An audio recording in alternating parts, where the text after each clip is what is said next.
कभी सोचा है साइंटिस्ट डिस्कवरीज कैसे करते हैं या साइंस हमारी डेली लाइफ में कैसे काम आती है। दोस्तों, welcome to the exciting episode of chapter 1 of our science exploration, जिसमें आज हम पढ़ेंगे the world of secondary science.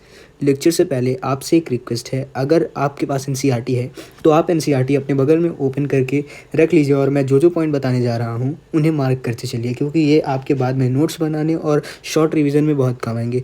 और अगर आपको ये वीडियो थोड़ी भी अच्छी लगती है तो वीडियो को लाइक करें, चैनल को सब्सक्राइब करें और अगर आपको कोई भी डाउट है तो नीचे कमेंट करें और इसे अपने दोस्तों के साथ शेयर करें। तो स्टार्ट करते हैं बिना किसी तरीके। हमारा चैप्टर का नाम है entering the world of secondary science. सबसे पहले जब हम लोग इस चैप्टर का नाम सुनते हैं तो सबसे पहले चैप्टर का नाम में से सबसे पहले चैप्टर का नाम जानना चाहिए हम लोग कि चैप्टर बताने क्या वाला है। चैप्टर के नाम से ही हम 50% समझ जाते हैं कि चैप्टर किस बारे में होने वाला है। तो सबसे पहले आता है व्हाट इज़ साइंस। साइंस क्या है? Science is a systematic study of natural world through observation, experiment and logical reasoning to understand how thing works, to discover fact, principle and laws of nature। तो मतलब science एक simply एक ऐसा subject है जिसमें हम सिस्टमैटिक वे में study करते हैं नेचुरल थिंग्स को, जो जिसे हम लोग अपने ऑब्जर्व करते हैं, उसके साथ एक्सपेरिमेंट करते हैं और लॉजिकल रीज़न देते हैं किसी चीज़ के लिए। तो उस चीज़ को समझने के लिए ये चीज़ क्यों हो रहा है और उस बेसिस पे हम लोग फैक्ट, प्रिंसिपल एंड लॉस को बनाते हैं। डिवीज़न ऑफ साइंस क्या है? मतलब साइंस को कितने पार्ट में डिवाइड किया गया? Science is divided into 3 part: physics, chemistry and biology. तो सबसे पहले फिजिक्स समझते हैं। फिजिक्स क्या है? Is the branch of science है, मतलब साइंस को डिवाइड किया गया तो it is a branch of science that studies matter, energy, force and motion. Matter, energy, force and motion. फिर केमिस्ट्री क्या है? Chemistry is the branch of science that studies substance and their property. मतलब इसमें हम substance को पढ़ते हैं, matter को समझते हैं और उनकी प्रॉपर्टीज़ को समझते हैं। एक चीज़ मैं रिमाइंड करना चाहूँगा, ये जो मैंने हैंड रिटन लिखे हैं उसको आपके जैसे एनसीईआरटी होगी आपके पास, ये आपके पास एनसीईआरटी है तो इसमें ये जो स्पेस रहते हैं, ये वाले स्पेस, ये जो मैंने हैंड रिटन लिखे हैं उनको आप यहाँ लिखिए ताकि आपको शॉर्ट नोट बनाते समय आसानी रहे।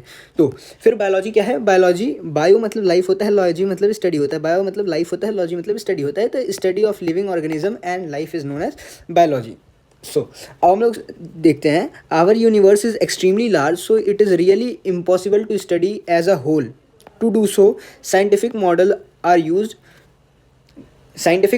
यूज। मतलब जैसे कि हम लोग एक बार हिस्ट्री में देखे हैं कि जब अर्जुन तीर चलाने वाले रहते हैं तो वो मछली की सिर्फ आँख को देखते हैं। तो पूरे यूनिवर्स को ना देख के हमें जिस चीज़ को डिस्कवर करना है, हमें सिर्फ उस चीज़ पे फोकस करना चाहिए। उस चीज़ के लिए हम लोग साइंटिफिक मॉडल को यूज़ करते हैं। तो जैसे आपके सामने साइंटिफिक मॉडल का नाम आया तो आप एक बार एक्साइटेड होंगे कि साइंटिफिक मॉडल क्या है। What are scientific model? Scientific models are the simplified representation of object, system और process that help us to understand, explain and predict things how it work in the science. ये definitions मैंने खुद से लिखी हैं, बहुत सिंप्लीफाइड वे में लिखी हैं ताकि आपको आसानी से समझ में आ जाए। तो साइंटिफिक मॉडल क्या होते हैं? ये एक मॉडल होते हैं, शॉर्ट रिप्रेजेंटेशन ऑफ ऑब्जेक्ट होते हैं या सिस्टम होते हैं जो हमें एक्सप्लेन करता है। जैसे कि अब अर्थ इतनी बड़ी है, अर्थ मतलब बहुत बड़ी है, बट उसका रिप्रेजेंटेशन हम लोग शॉर्ट में ग्लोब से कर देते हैं ना। तो एग्जांपल में हम यहाँ लिख सकते हैं एग्जांपल ग्लोब।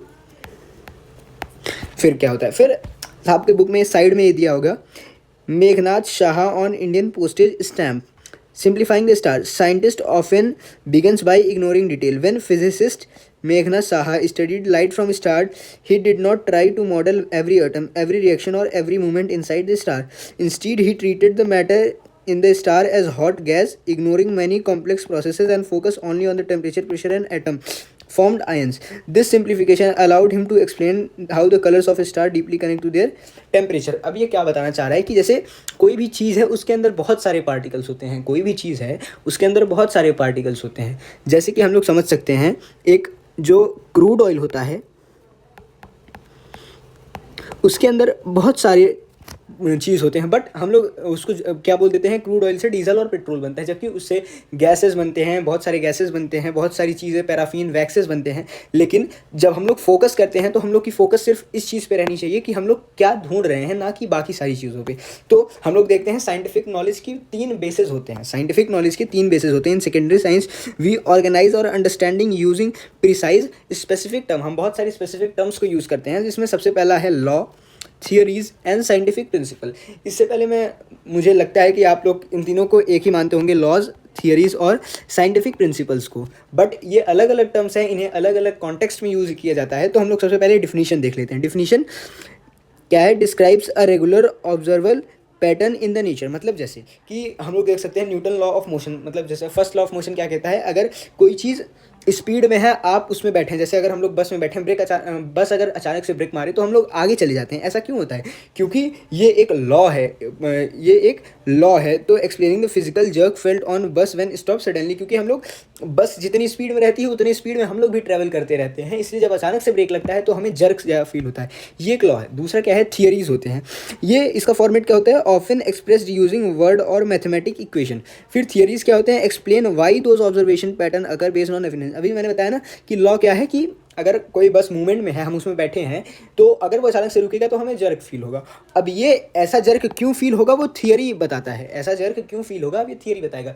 अब इसकी थियरी क्या होगी? इसकी थियरी ये होगी कि जब बस मोशन में रहती है, स्पीड में रहती है, एक सर्टेन स्पीड में रहती है, तो हम भी उसी के हिसाब से उसी के स्पीड में रहते हैं, और जब अचानक से ब्रेक लगती है तो उसकी वजह से हमें जर्क फील होता है। फिर प्रिंसिपल्स क्या होते हैं? फिर प्रिंसिपल्स हम लोग देखते हैं। प्रिंसिपल्स क्या है? जैसे आप स्कूल जाते होंगे तो आपको बताया जाएगा होगा कि एक सर्टेन रूल है हमारे स्कूल का कि सबको रोटेशन फॉलो करना है, सबको डिसिप्लिन मेंटेन करना है, सबको असेंबली करना है, सबको असेंबली में पार्ट लेना है। ये सब बेसिक रूल होते हैं। तो जो बेसिक रूल होता है किसी चीज़ का उसे हम प्रिंसिपल्स कहते हैं। जैसे स्कूल के रूल हो गए, मेंटेनिंग डिसिप्लिन एक्सेट्रा। तो लॉज बताते हैं क्या होता है, व्हाट हैपेंस। थियरी एक्सप्लेन करती है कि वो चीज़ क्यों होता है, और प्रिंसिपल्स क्या होते हैं? ये बेसिक रूल या बेसिक आइडियाज़ होते हैं। फिर हम लोग बात आती है साइंटिफिक लैंग्वेजेस की। साइंटिफिक लैंग्वेजेस मतलब साइंटिफिक लैंग्वेज मैथ इंक्लूड करती है। तो math is not a hurdle, ये आपके एनसीईआरटी का पॉइंट है। Math is not a hurdle but a language for clearing thinking. Equations are compact statement relating quantities. तो तो हम लोग एक बार इसकी स्लाइड्स को छोड़ के मैं अपने हैंड रिटन पे ज़्यादा फोकस देता हूँ, क्योंकि वो मैंने खुद से लिखे हैं, ना कि स्लाइड बनाए हैं। तो मैथमेटिक क्या है? Mathematic is used in science. मतलब मैथमेटिक क्यों यूज़ होती है? To measure, calculate, compare and relate to our everyday life, explaining thing accurately. मतलब मैथमेटिक्स को साइंस में इसलिए लिया जाता है क्योंकि ताकि हम साइंस को अपनी डेली लाइफ से रिलेट कर सकें। जैसे कि आपको डिस्टेंस फार्मूला पढ़ा दिया गया, speed equal to distance upon में टाइम।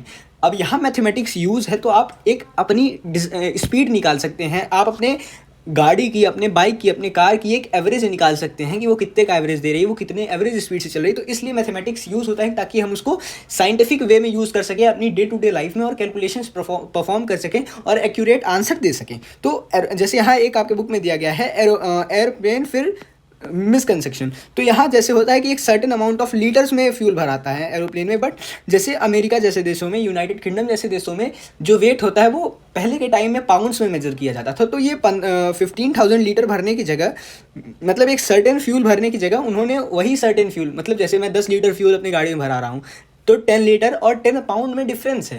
तो जब हम लोग ऐसा डिफरेंस क्रिएट हो जाता है, इसलिए इक्वालिटी नहीं मेंटेन होती, जिसकी वजह से प्रॉब्लम होती है। तो इसीलिए एक एसआई यूनिट सेट किया जाता है, स्टैंडर्ड यूनिट। इसीलिए हम लोग स्टैंडर्ड यूनिट सेट करते हैं। जैसे कि अभी आप इंडिया में रहते हैं, इंडिया में 1 kg आप ले रहे हैं, बट वही आप अमेरिका में चले जाएंगे तो 1 पाउंड आपको कम फील होगा। इसीलिए इक्वालिटी मेंटेन करने के लिए एसआई यूनिट यूज़ किया जाता है। अब बात आती है साइंटिफिक प्रेडिक्शन की। तो सबसे पहले हम लोग जान लेते हैं साइंटिफिक प्रेडिक्शन होता क्या है। तो scientific prediction is an educated guess about what may happen in the future based on the knowledge, observation, experiment and the calculation. मतलब प्रेडिक्शन क्या होता है? प्रेडिक्शन ये नहीं होता कि आप ऐसे ही बिना किसी बेसिस के प्रेडिक्शन कर दिए। प्रेडिक्शन ये होता है जब एजुकेटेड गेस होता है कि आप एक गेस कर रहे हैं किसी चीज़ के बेसिस पे। तो हम लोग यहाँ देखते हैं, यहाँ एक एग्जांपल दिया गया है, रेन का एग्जांपल दिया गया है। तो testing the idea that it will rain today. अब हम लोग ऐसा नहीं कह सकते कि डायरेक्टली कि आज बादल काले हैं तो आज रेन हो सकता है, बल्कि हम इसकी जगह ये कह सकते हैं कि ह्यूमिडिटी क्या है। हम लोग ह्यूमिडिटी चेक करेंगे। अगर ह्यूमिडिटी ज़्यादा है, अगर ह्यूमिडिटी कम है। विंड स्पीड क्या है? अगर विंड ज़्यादा होगी तो वो रेनी क्लाउड्स को लेके चली जाएगी अपने साथ, इसलिए बारिश नहीं होगी। और टेम्परेचर मैटर करता है, और हम लोग ऐसे डायरेक्टली नहीं बोल सकते कि आज बादल काले हैं आज बारिश होगी। और फोरकास्टिंग फेल क्यों हो जाती है? बहुत बार फोरकास्टिंग इसलिए फेल हो जाती है। The challenges that whether depend upon continuous changing factor, like temperature अचानक से बढ़ गया या घट गया, प्रेशर अचानक से बढ़ गया या घट गया, या ह्यूमिडिटी अचानक से बढ़ गई या घट गई। फिर रियलिटी क्या है? Tiny difference in initial condition grow over time leading to completely difference outcome. ये जैसे जब छोटे छोटे बोलते हैं ना, बूंद बूंद से घट भरता है, तो छोटे छोटे डिफरेंसेस बहुत बड़ा आउटकम प्रोड्यूस कर सकते हैं। तो फिर क्वेश्चनिंग साइंस में सबसे बड़ी चीज़ है क्वेश्चनिंग। पूरी लाइफ में अगर आपको कोई चीज़ सिखाती है तो वो है क्वेश्चन करना। अब जैसे कि बहुत सारे रिलीजियस बिलीव होते हैं कि सोलर एक्लिप्स के टाइम हमें फूड नहीं खाना चाहिए या food should not be eaten during solar eclipse because it become harmful. तो लेकिन क्वेश्चनिंग सही है, बट उसको उसका बेसिस होना चाहिए कि हाँ ये सही है। एक ये मिथ है एक कि उस टाइम सोलर एक्लिप्स के टाइम फूड नहीं कंज्यूम करना चाहिए। अगर हम लोग एक साइंटिस्ट तरह एक्लिप्स करें तो so solar eclipse is just a physical shadow, it is a physical shadow. इस टाइम ना कोई टेम्परेचर चेंज आता है बहुत ज़्यादा या बहुत कम, और ना इस टाइम में फूड खराब हो जाता है शैडो की वजह से। तो ये मिथ एकदम कंप्लीटली बस्टेड है, बट बहुत सारे रिलीजियस बिलीफ में कहा जाता है तो ये गलत है, ये चीज़ गलत है। So in science to say anything we should have proof and not include our emotions in that and religious beliefs. फिर द आर्ट ऑफ एस्टिमेशन, देखो गेस और एस्टिमेशन में अलग अलग है। प्रिडिक्शन और एस्टिमेशन में बहुत सारे डिफरेंसेस होते हैं। जैसे प्रिडिक्शन हम लोग कहते हैं प्रिडिक्शन परफेक्ट या नॉन परफेक्ट हो सकता है, बट एस्टिमेट हम लोग estimate means finding approximate value of something, like the exact value aren't over necessary. Rough estimate help us to check if the answer makes sense or not. जैसे speed of light हम लोग usually ये कहते हैं 3, इसको हम लोग usually 3c से डिनोट करते हैं, but real speed of light क्या होती है 29,9729 किलोमीटर्स होती है। तो ये है एक एस्टिमेटेड वैल्यू है कि ये हाँ ये एक एस्टिमेटेड वैल्यू है, बट रियल वैल्यू ये है। तो यही डिफरेंस होता है एक एस्टिमेट में और एक रियल वैल्यू में। जैसे कि यहाँ एक एग्जांपल दिया गया है राइस वाला कि फैमिली के फैमिली के मेंबर हैं जिन्हें 4 मंथ के लिए राइस चाहिए तो कितना लेंगे। तो लेकिन अब जैसे यहाँ दिया गया एग्जांपल ब्रीथ 100 लीटर, मतलब एक एवरेज इंसान 100 लीटर्स ऑफ एयर ब्रीथ करता है। लेकिन अगर कोई इंसान ब्रीथिंग ज़्यादा तेज़ है, कोई इंसान की ब्रीथिंग कम है, तो वो वेरी करता है from person to person, but ये एक एस्टिमेट वैल्यू है। तो एस्टिमेट एक बहुत ज़रूरी एप्लीकेशन है साइंस में। फिर जैसे कि मैंने बताया था कि साइंस 3 पार्ट में डिवाइडेड हुआ, फिजिक्स, केमिस्ट्री एंड बायोलॉजी, और इनमें सारे मैथमेटिकल्स फार्मूला यूज़ किए जाते हैं टू मेक इट सिग्निफिकेंट। तो जैसे कि अब यहाँ हम लोग एक सर्जिकल मास्क देख सकते हैं। मास्क में क्या होता है, फिजिक्स यूज़ होती है that particle motion electrostatic attraction pulling the particle to the fabric. मतलब यहाँ फिजिक्स यूज़ की जाती है कि ऐसा क्या चीज़ यूज़ करें ताकि जो बैड पार्टिकल्स हैं या वायरसेस हैं जिस प्रॉपर्टी के लिए उसे बनाया गया वो उस चीज़ को अट्रैक्ट करके वहीं रोक दे। फिर यहाँ केमिस्ट्री क्या यूज़ होती है, उसके स्ट्रक्चर को समझने के, पॉलीमर, जैसे यहाँ मास्क में यूजली पॉलीमर यूज़ होते हैं, तो उसके स्ट्रक्चर को समझने में कि वो कैसा स्ट्रक्चर देता है, कैसे सब्सटेंस को रोक सकता है, वो किस वायरस या किस चीज़ के लिए रोकने के लिए रिस्पॉन्सिबल है। बायोलॉजी मतलब अब जब हम लोग ये सब समझेंगे तो पहले तो हम लोग को जिस चीज़ के लिए हम उस मास्क को बना रहे हैं, जैसे डस्ट पार्टिकल या कोरोना वायरस के लिए हम लोग मास्क बना रहे हैं, तो हम लोग को सबसे पहले वायरस की प्रॉपर्टी जानना है ना कि वो किस टाइप ऑफ मटेरियल से पास हो सकता है, किस चीज़ से वो उसे रोका जा सकता है। और मैथमेटिक्स क्या होता है, मैथमेटिक्स का यूज़ होता है इसको एक एयर फ्लो डायनेमिक और कैलकुलेटिंग रेडिएशन एफिशिएंसी, जैसे कि एक अच्छे लेंथ में होना चाहिए ताकि एक पर्सन का अच्छे से हेल्प करे। और उसके बाद एरोडायनेमिक्स का यूज़ होता है जिससे एयर फ्लो बढ़िया है। तो in the last science is an human activity, science is shaped by curiosity, creativity, collaboration and learning from mistakes. तो साइंस क्या है, साइंस एक क्यूरियोसिटी का सब्जेक्ट है जिसमें आप जितना सीखते जाओगे, आप जितना डीप जाते जाओगे, वो उतना ही कॉम्प्लेक्स होता जाएगा, वो उतना ही बढ़िया होता जाएगा, उतना ही मज़ा आपको आएगा। तो और यहाँ लर्निंग फ्रॉम मिस्टेक, जैसे हमेशा हर चीज़ सही नहीं होती। पहले क्रिश्चियनिटी में क्या बताया गया था कि ह्यूमन बॉडी का शेप कुछ अलग से बताया गया था। धीरे धीरे मिस्टेक से सीखते सीखते लोगों को एक परफेक्ट बॉडी शेप का पता चला। और इसका पता किसने किया था, लियोनार्डो दा विंसी, जिन्होंने मोनालिसा पेंटिंग बनाई थी। तो अगर आप डॉक्यूमेंट्री स्टडीज़ करते हैं, डॉक्यूमेंट्री स्टूडेंट हैं, तो आपको पता होगा कि लियोनार्डो दा विंसी के हिस्ट्री के बारे में अगर आपने नहीं देखी है तो आप एक बार जाके सर्च करना, history of Leonardo da Vinci other than drawing. तो बहुत बढ़िया डॉक्यूमेंट्री है, पढ़ने लायक है, स्टूडेंट्स के लायक है। सो इस चीज़ के साथ हम लोग अपनी इस वीडियो को एंड करते हैं। अगर आपको कोई भी डाउट है या आपको कोई अगला चैप्टर चाहिए जिसको आपको नहीं समझ में आ रहा है और आप मुझसे पढ़ना चाहते हैं, तो जस्ट कमेंट करिए। मैं विदिन 48 आवर्स नई वीडियो, नया लेक्चर आपके लिए लेके आऊँगा। So that's all for today. Keep learning, happy exploring, thank you.